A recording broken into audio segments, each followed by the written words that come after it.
Este episodio fue realizado gracias al apoyo de ACL, empresa líder en soluciones y servicios digitales, cuyo objetivo principal es potenciar la cadena de valor de sus clientes de forma eficiente e innovadora por medio de la tecnología.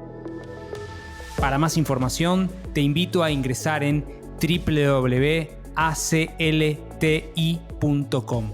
Eso es www.acltilatina.com. Y un día me pegué un palo en moto bastante grande, de hecho, cruzando la cordillera de Argentina a Chile.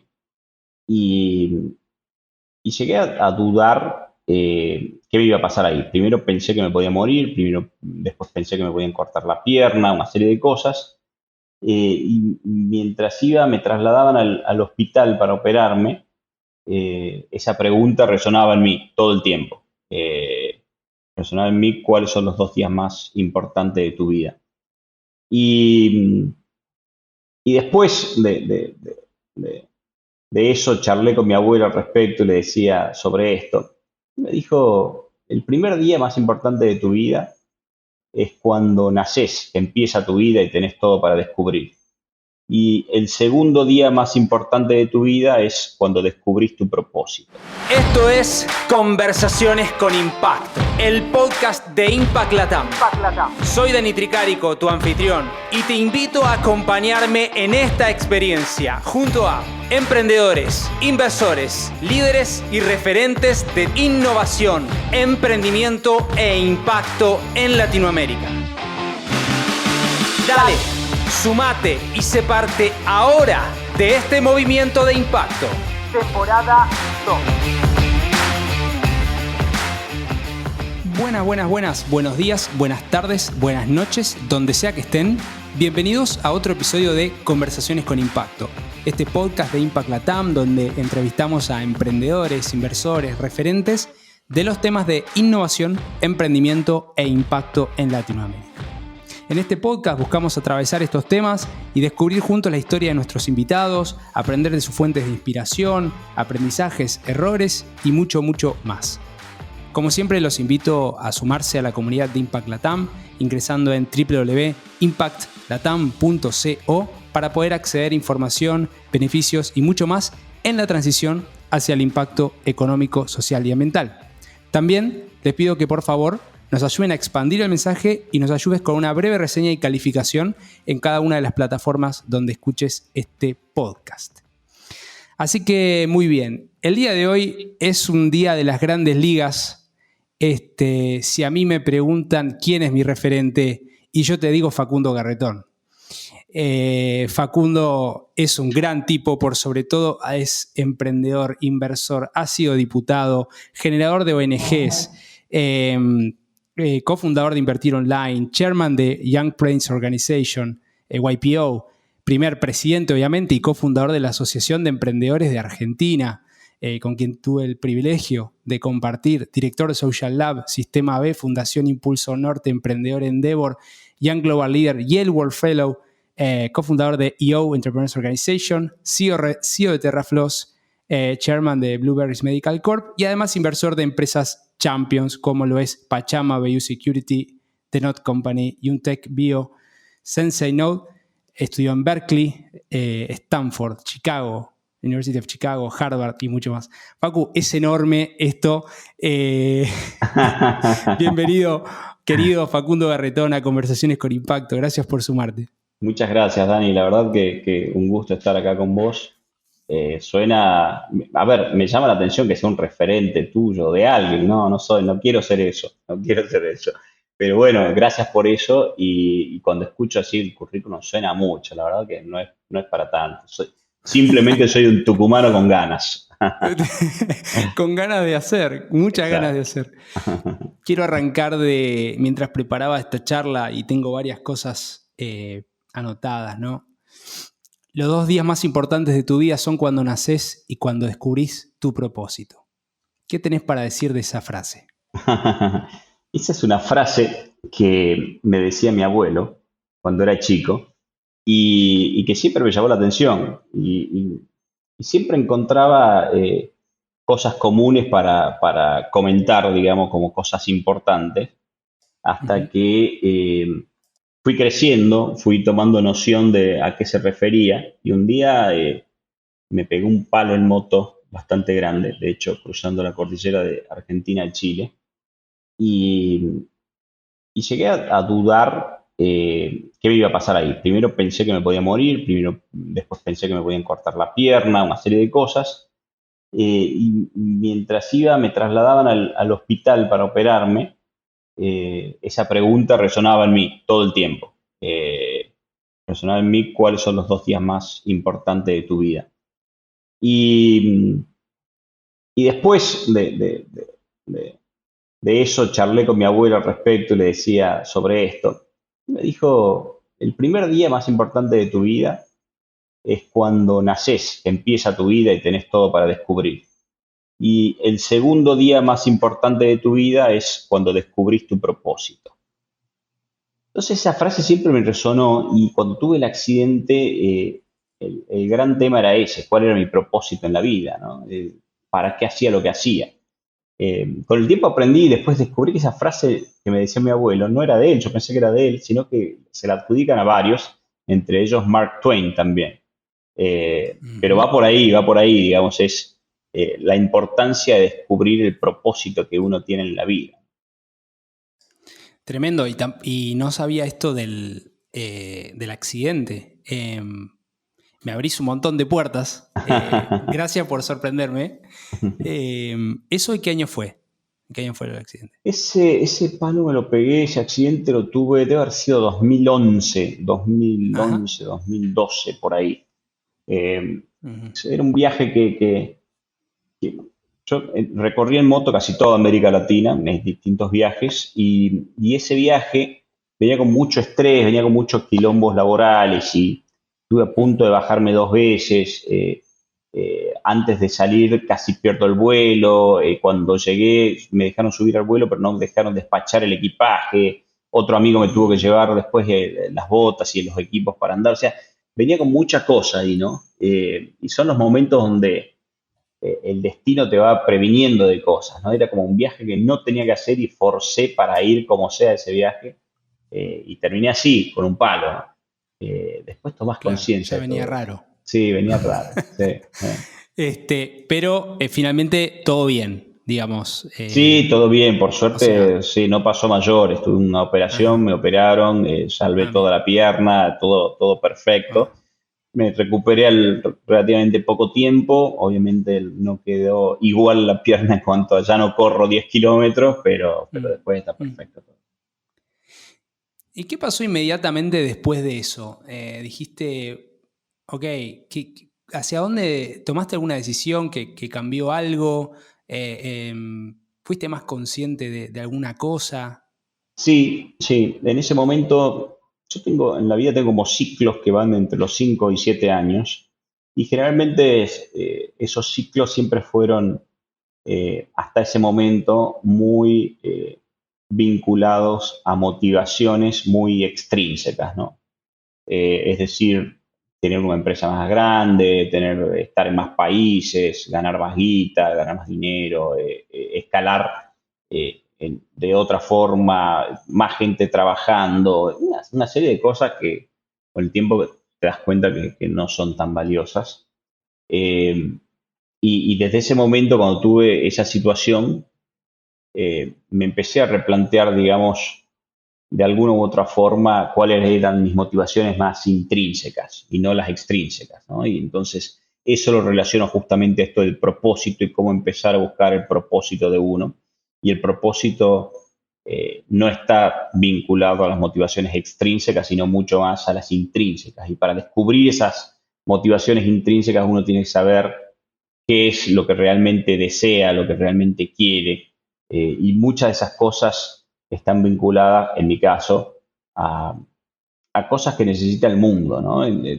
Esto que vos mencionabas del triple impacto, de buscar no solamente el impacto económico, sino impacto social y medioambiental. Y desde ese momento empecé a buscar mi propósito en forma más, de alguna forma más enfocado. Y ahí me encontré varias herramientas. Una que uso mucho es el Ikigai, Ujú. estos 4 círculos que están Sí. las cosas que amás, las cosas que sabes hacer, las cosas que el mundo necesita y lo que te pagan por hacer, y la intersección de esas cosas de alguna forma te orienta mucho al propósito. Y con eso empecé a trabajar. Eso me llevó a que me involucre activamente en el directorio de Sistema B. Ya había estado vinculado a Social Lab, donde le puse mucho más foco en tratar de regionalizar Social Lab. Me motivó a hacer cada vez más cosas vinculadas a motivaciones intrínsecas de alguna forma. Qué interesante lo que decís y esto del propósito, ¿no? Que hoy es como muy moneda corriente, en otro momento quizá vocación, ¿no? Esa palabra de antes. Eh, yo siempre cuando comparto acerca de del propósito dije que decía o comparto que lo aprendí haciendo karate, ¿no? Ujú, Entonces, ujú. Japón nos dejó dos grandes cosas, el Ikigai y ciertamente el karate, ¿no? Que tiene un camino del do y demás. Ujú. Así que sí, estoy 100% de acuerdo con lo que decís. Está bueno, Eh, está bueno. Ese concepto para mí es importante. Vos mencionabas la vocación. Dentro del modelo del Ikigai, justamente las intersecciones de esos círculos te da tu misión, tu visión, tu profesión y tu vocación. Y en la intersección de esos 4 está tu verdadero propósito. Tengo una última pregunta de esto, cuasi ya de psicólogo, ¿no? Pero ¿vos crees que para tocar esa profundidad y tener un propósito, es necesario pasar por una situación de algún tipo de crisis? No, no necesariamente, pero suele pasar que cuando tenés algún tipo de crisis o situación extrema, te hace replantear una serie de cosas, te hace parar la pelota y dejar de ver el árbol para mirar un poco más el bosque, ¿no? Y una vez que mirás el bosque, de alguna u otra forma tenés mayor amplitud de conciencia. Cuando tenés mayor amplitud de conciencia, analizás un montón de otras perspectivas que están buenas. Entonces, suele pasar que cuando tenés una situación puntual así, te hace parar esa pelota. Pero muchas veces no, muchas veces tenés que trabajar. Yo estoy en una etapa de la vida donde mucha meditación, muchos temas Ajá. vinculados a buscar la amplitud de conciencia, te hace justamente que estés atento a esas cosas. ¿Y qué haces? Si me podés contar, podés compartirnos dos, tres cosas que haces por la mañana. Escuché por ahí que tomás unos mates por la mañana mientras ordenás el día. Esto de meditación quizá, para incluso saber si eso te mejora cómo encarás las cosas, cómo ponerte en contacto, alinearte, ¿no? Sí, totalmente. Sí, tengo muchas rutinas. Como vos decís, generalmente tomando unos mates temprano trato de orientar cómo va a ser mi día y mi semana. Eh, Trato de diferenciar lo urgente y lo importante. Y después, generalmente después de almorzar o a la siesta, también medito. Suelo meditar Ajá. 20 minutos, depende, por ahí 10, 20, media hora, pero me tomo generalmente una hora. Y ahí medito una parte, la otra reflexión y quedo ahí. Eso lo suelo hacer diariamente. Eh, lo empecé haciendo mucho utilizando estas aplicaciones como Calm o alguna de ellas. Y lo tomé como rutina y hace ya varios años que suelo meditar a diario. Está bueno. Eso como rutina diaria. Y después sí, cada tanto hago, me gusta experimentar, por lo cual hice un montón de cosas, de ir a monasterios budistas Ajá. A ver. en Inle Lake, en Myanmar, y estar en silencio un buen tiempo, semanas, Mira. hasta experiencias chamánicas con guachuma o sustancias naturales que te llevan a otro tipo de niveles de conciencia, así que esas cosas cada tanto Ajá. lo suelo hacer. Y ese tipo de cosas, ya sea lo de una tarde de silencio, o unos días de silencio, o no sé si dijiste ayahuasca o alguna de esas Ujú. sustancias. Yo nunca las probé, por eso te pregunto, no sé si son una sustancia, no sé cómo es. Eh, ¿Qué crees que logran hacer? O sea, contame y contanos un poco la experiencia de eso. También, ¿qué sacás de esas instancias? A ver, lo que hace este tipo, hay distintas sustancias que tienen psicodélicos o un material psicoactivo que vienen de las plantas naturales. El ayahuasca es una de ellas. Después hay otra que se llama Huachuma o San Pedro, que viene de los Esa cactus no me salía. La que vos con, dijiste. con mescalina, quizás la más común. En Europa, por ejemplo, es la psilocibina, que viene de los hongos. Y son sustancias que hacen, la psilocibina en particular, que es la que más estudié y profundicé, eh, hacen que el cerebro conecte de otra forma. De alguna u otra forma, técnicamente lo que hace es activar procesos de sinapsis no tradicional dentro del cerebro. Normalmente las personas tenemos en nuestro cerebro algo que se llama plasticidad y una vez que nuestro cerebro para ir del punto A B se mueve de una forma determinada y encuentra un patrón que resuelve algo, tenemos la costumbre de repetir ese camino. Entonces, para ir del punto A a B, siempre vemos el mismo camino, siempre vemos las cosas de una misma perspectiva. Lo que hace este tipo de Claro. sustancia es buscar caminos alternativos. Entonces, para ir del punto A al B, busca un montón de caminos alternativos, lo que hace que te veas el punto B desde un montón de perspectivas distintas. Entonces, da una amplitud de conciencia mucho más grande, mucho más atractiva. Ayuda mucho, se utiliza mucho. Ahora es un tema que se estuvo prohibido muchos años, ahora se empezó a investigar y se empezaron a encontrar y autorizar en varios países. En Holanda, de hecho, estoy involucrado en una empresa que hace eso en Holanda, donde es legal. En Estados Unidos, en varios estados de Estados Unidos ya está permitido el uso de psicoactivos de estas características psicodélicas. Para tratar ciertos temas funciona muy bien. Mirá, interesante, no sabía casi nada de eso y no sabía que estaba tan avanzado también en el mundo. Si me permitís, me quiero mover hacia un espacio de intersección, ¿no? Algo que vos comentás es que estás trabajando en biotecnología o la intersección de tecnología y biología, un poquito tomando lo que veníamos hablando. ¿Qué pensás que hay de interesante ahí?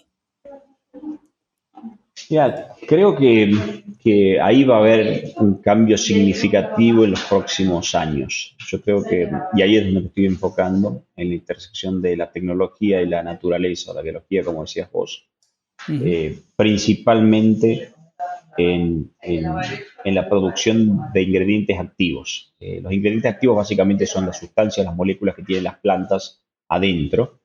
Y para que tengas una idea, hoy el 70% de todos los medicamentos que existen en el planeta, 70% de todos los medicamentos vienen de ingredientes activos de plantas.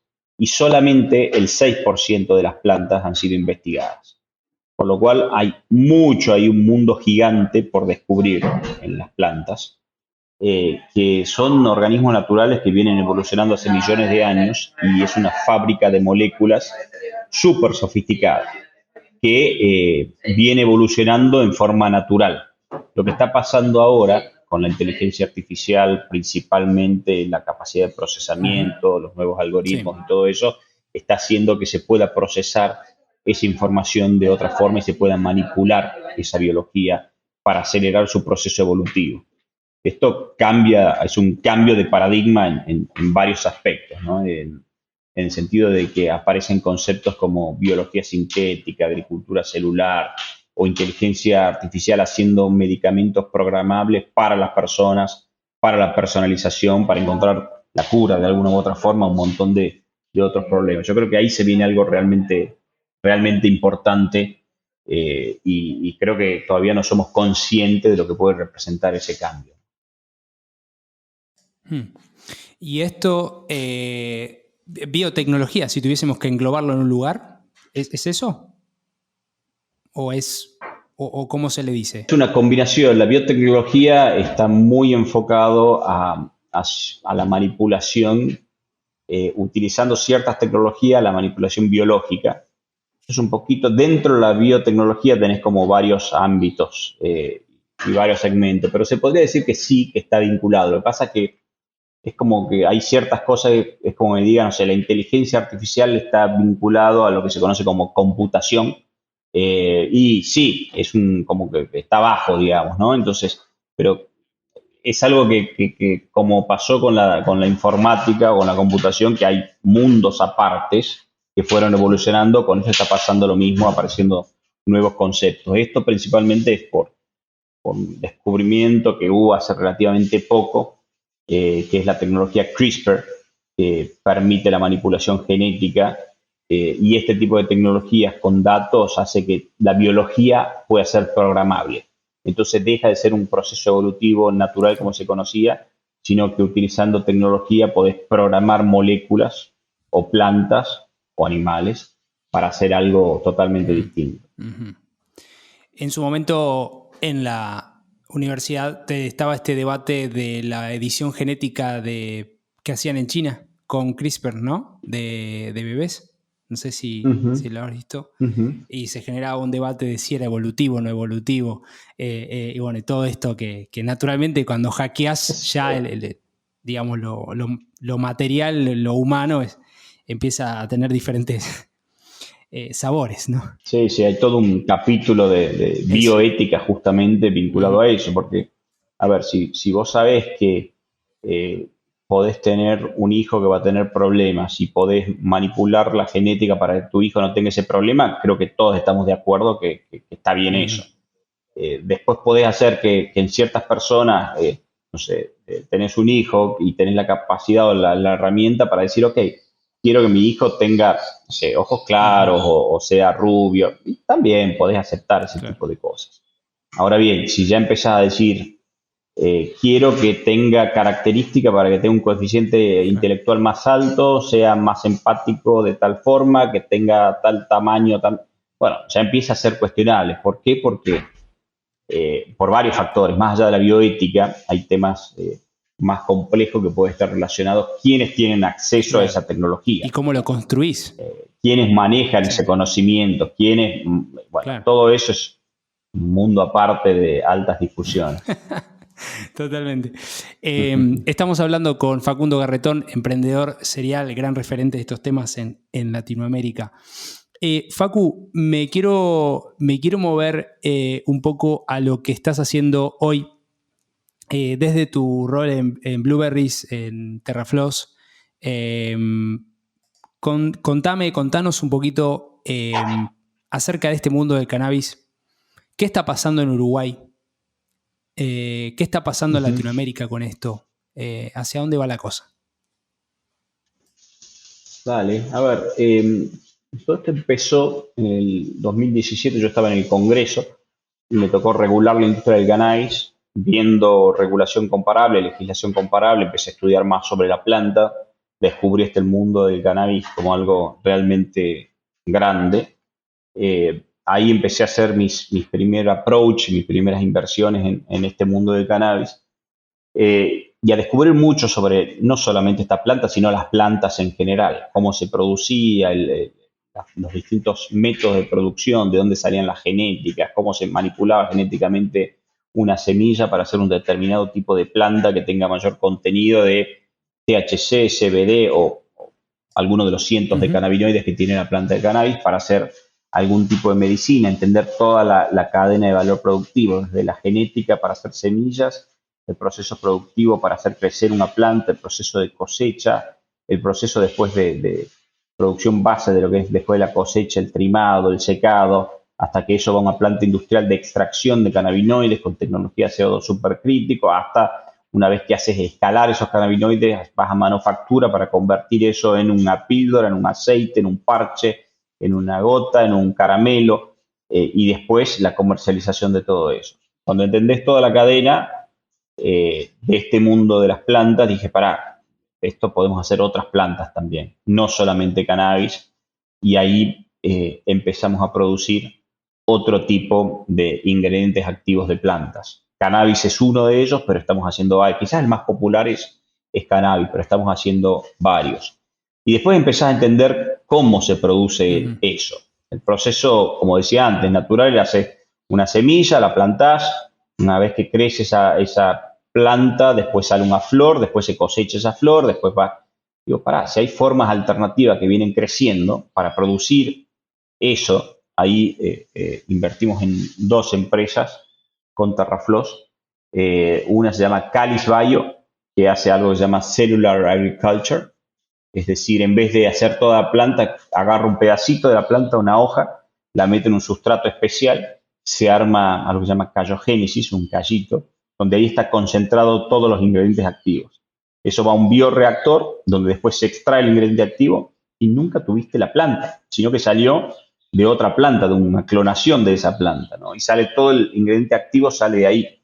Es mucho más, esto es una tecnología nueva, relativamente nueva, que se suele llamar este segmento Cellular Agriculture.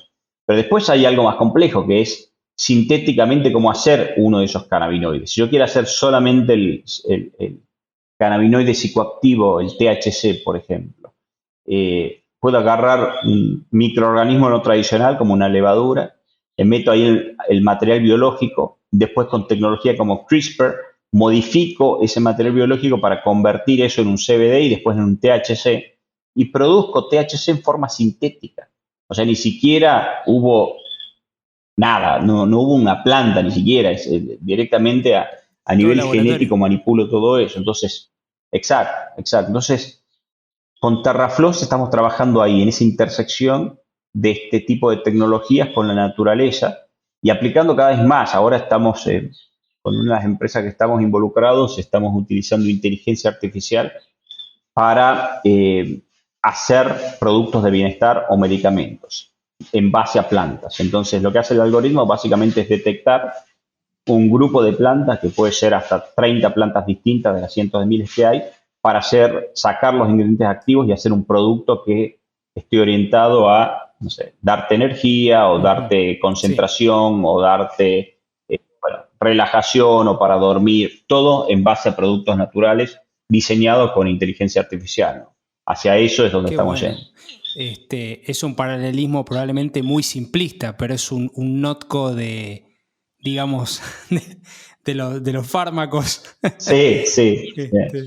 Sí, hay una parte específica que sí, que es básicamente utilizar inteligencia artificial en vez para hacer alimentos como notco, para hacer medicina. Y eso hoy no sucede, digamos. Hoy no sucede, ¿por qué? Porque las empresas de farma específicamente, una vez que descubren alguna molécula en particular, la pueden patentar y todo eso, pero cuando son sustancias naturales de origen vegetal, básicamente plantas, las moléculas de las plantas no se pueden patentar, pues son libres. Entonces, los laboratorios están en contra de todo esto, pero obviamente nosotros estamos a favor de todo esto porque queremos darle acceso a este tipo de medicina a toda la población.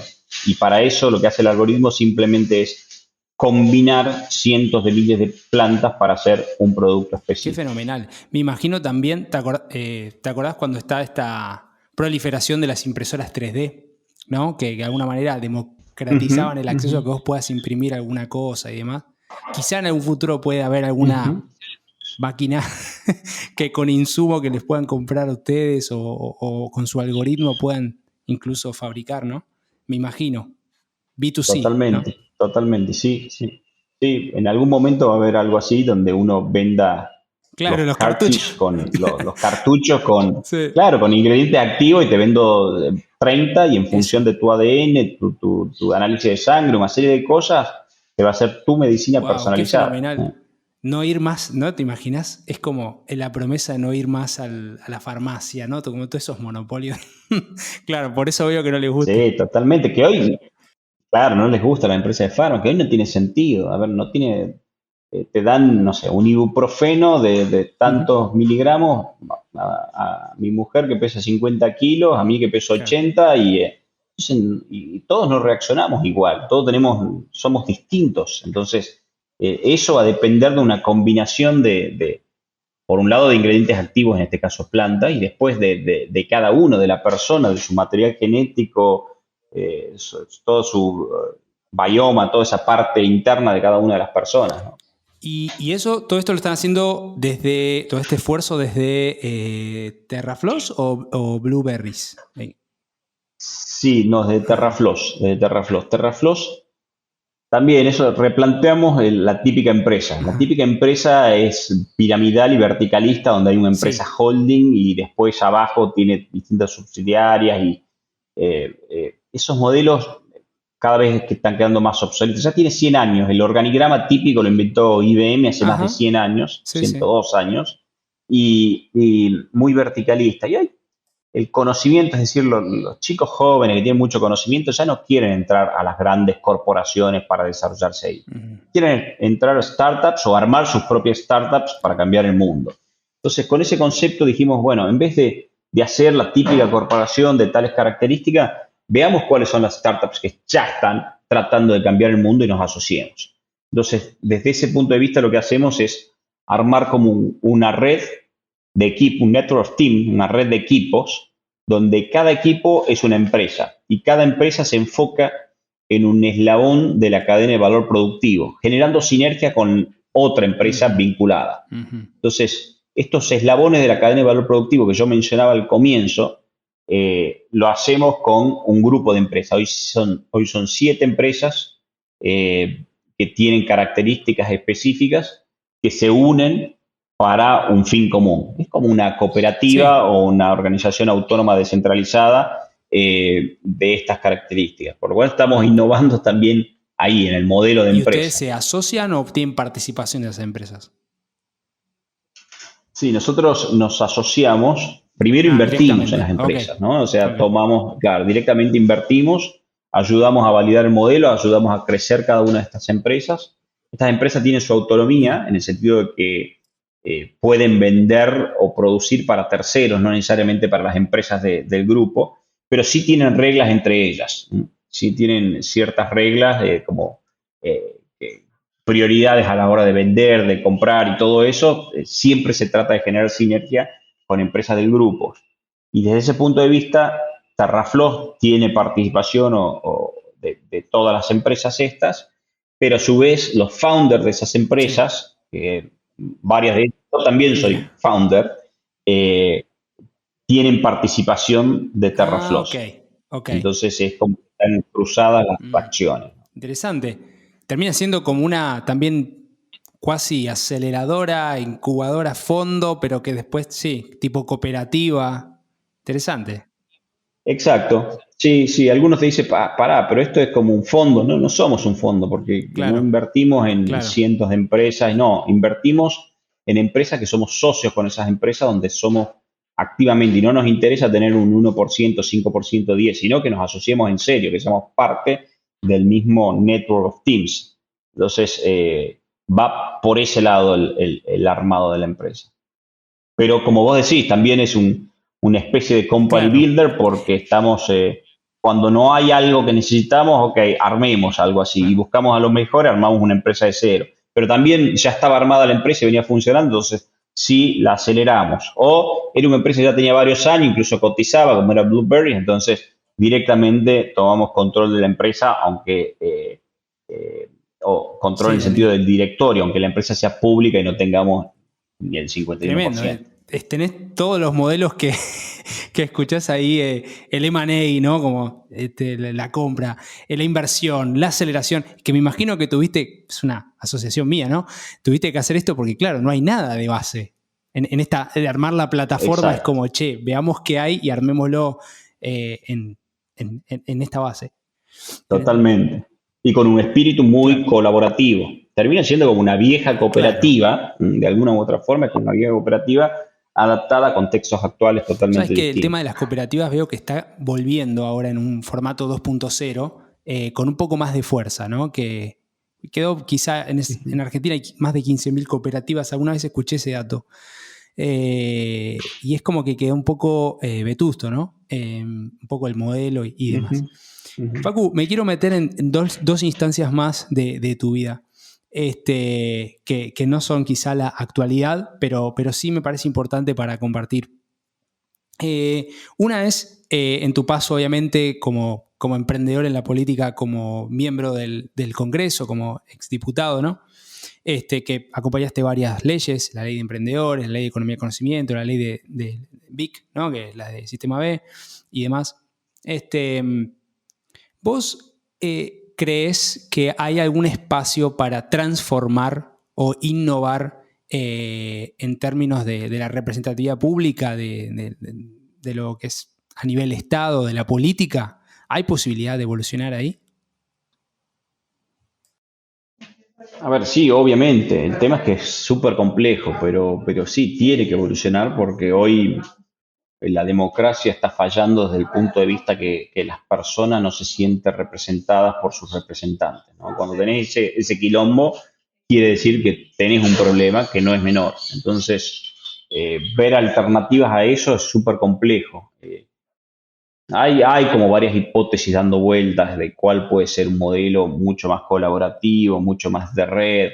Eh, Creo que va a llevar tiempo porque son sistemas, los actuales, son sistemas que quedaron obsoletos. No por la democracia en sí, sino por cómo funciona la democracia, por sus instituciones que Claro. quedaron obsoletas, digamos. Yo siempre digo que estamos en el siglo XXI, pero con instituciones que son del siglo XVIII, como el Congreso o los parlamentos, y se vota como en el siglo XV, donde tiene que ir una persona representando a alguien, levantando la mano para votar. O sea, quedó obsoleto, eso hace que sea todo muy lento en el Congreso, en el Parlamento.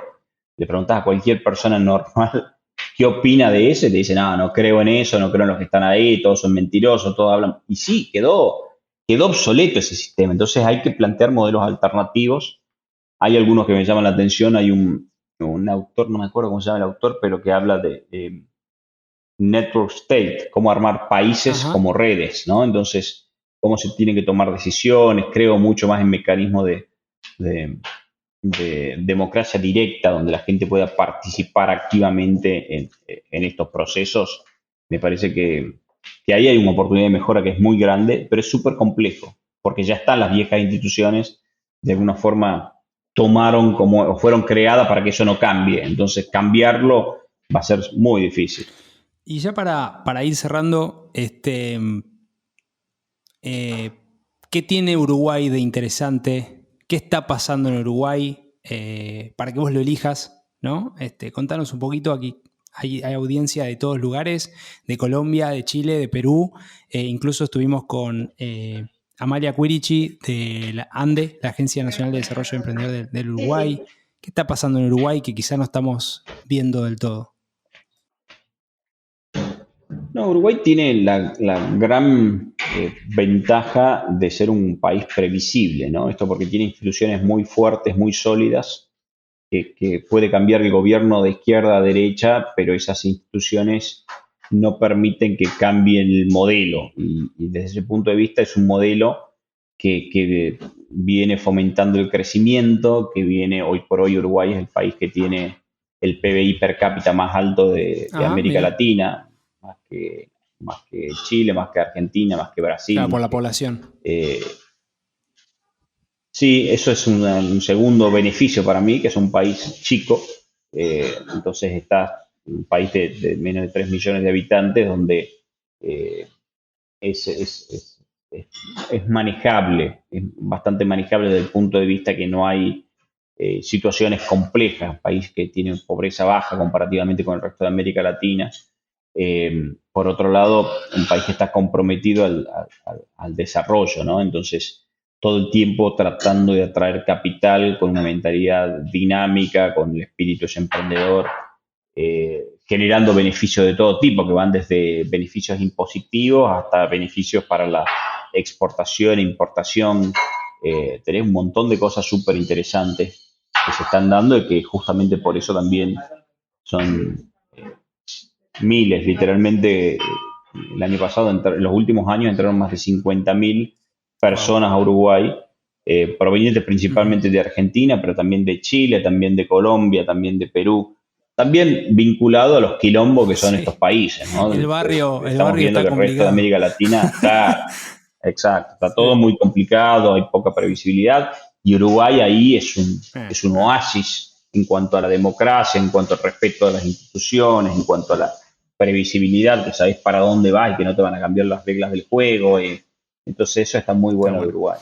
Te voy a hacer estas rapid fire questions, 3 últimas preguntas y después como el cierre que siempre hago como para... Así que podés decir lo que se te viene a la cabeza sin necesidad de justificarlo, o si querés justificarlo también, buenísimo.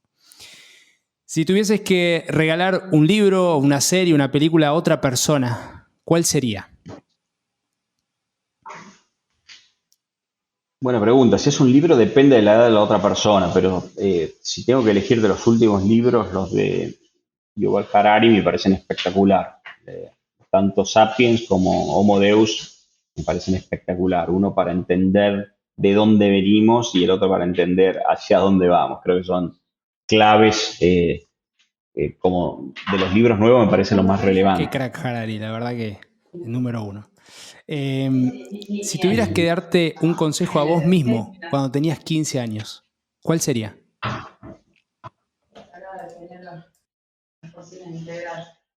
Cuando tenía 15 años, habría que estar en ese momento. No me acuerdo O cómo cuando estaba era cuando tenía 15 otra edad más años. joven, ¿qué te hubieses dicho? Quizá alguna frase, quizá la misma frase que arrancamos de... No, quizás, sí, quizás yo siempre fui muy ambicioso, lo cual está bien ser ambicioso. Ser muy ambicioso también está muy bien. Sin embargo, medir dónde poner esa ambición, esto que decía al comienzo de qué realmente me motiva, y no dejarse engañar por esas motivaciones que por ahí son alucinaciones, ¿no? Que te la pone el contexto, de decir, hay que ir por acá, hay que ir por esto, cuando realmente no es por ahí, ¿no? Entonces, diferenciar bien eso, los objetivos de los deseos. Y los deseos es lo que uno tiene muy profundo adentro de uno. Y por ahí los objetivos te lo pone el contexto, la sociedad, la familia y nada, seguir eso, tratar de seguir lo que uno desea profundamente. Y por último, ¿cuál es el futuro de Terrafloss próximos 5 años? ¿Cómo lo ves? ¿Qué se viene? 5 años. O 2, no sé. Nosotros los próximos, este año pretendemos entrar al B2C con productos propios, basados en inteligencia artificial. Eso este año. El año que viene, la idea es consolidar en el 2024 este grupo de empresas, cada vez más metiendo más guita en investigación y desarrollo. Imagino en 3 o 4 años, una vez consolidado, esto, no sé si salir a Claro, cotizar, claro. cotizar en la bolsa, que esto puede ser de distintas formas. Una puede ser como una de las empresas nuestras públicas, que es Blueberries, y podemos hacer algo que se llama RTO, Reverse Takeover, donde se ponen todos los activos de Terraflow adentro de Blueberries, se le cambia el nombre a Blueberries y queda como Terraflow y queda cotizando todo el grupo a una valoración obviamente Nunca más lo había alta. escuchado, el reverse takeover. Okay.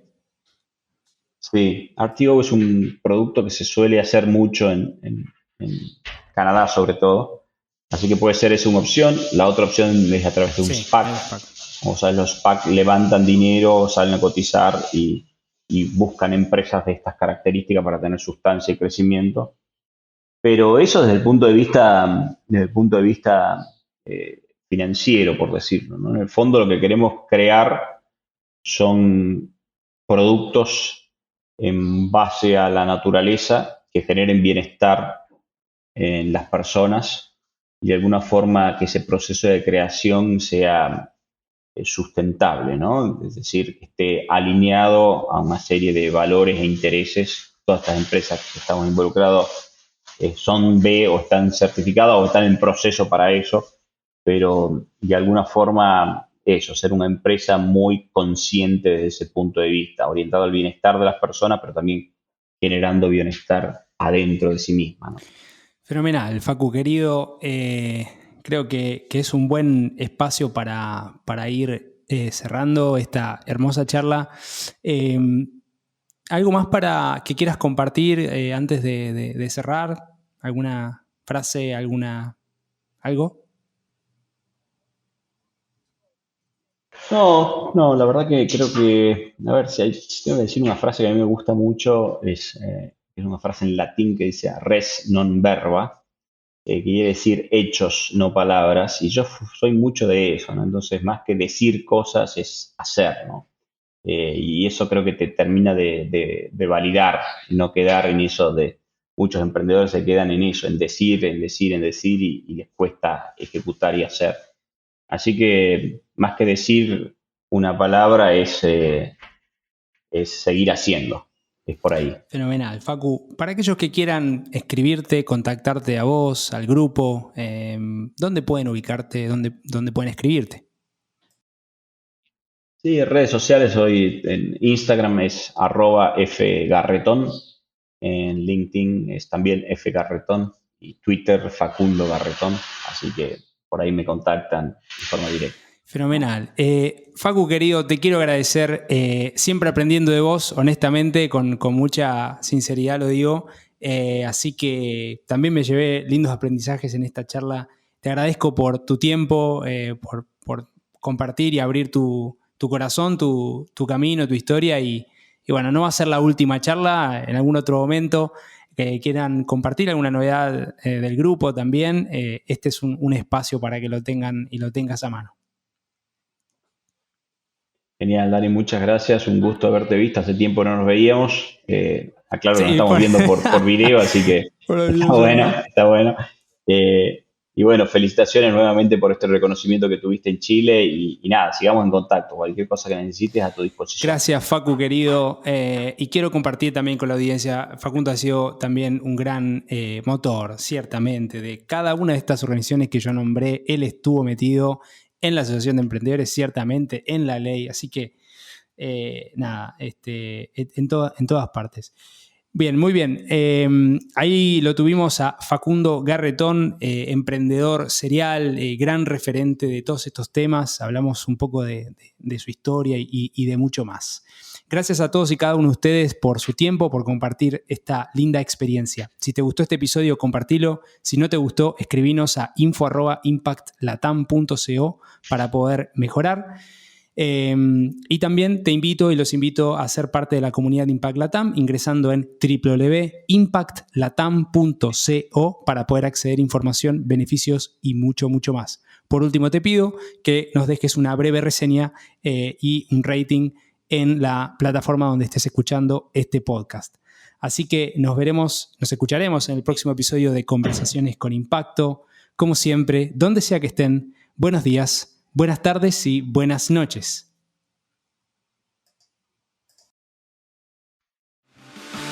Muchas gracias por sumarte a este nuevo capítulo de Conversaciones con Impacto. Te invito a sumarte a esta comunidad de hacedores que está cambiando el mundo. Ingresá ahora en www.impactlatam.co. Sumate y sé parte ahora de este cambio. www.impactlatam.co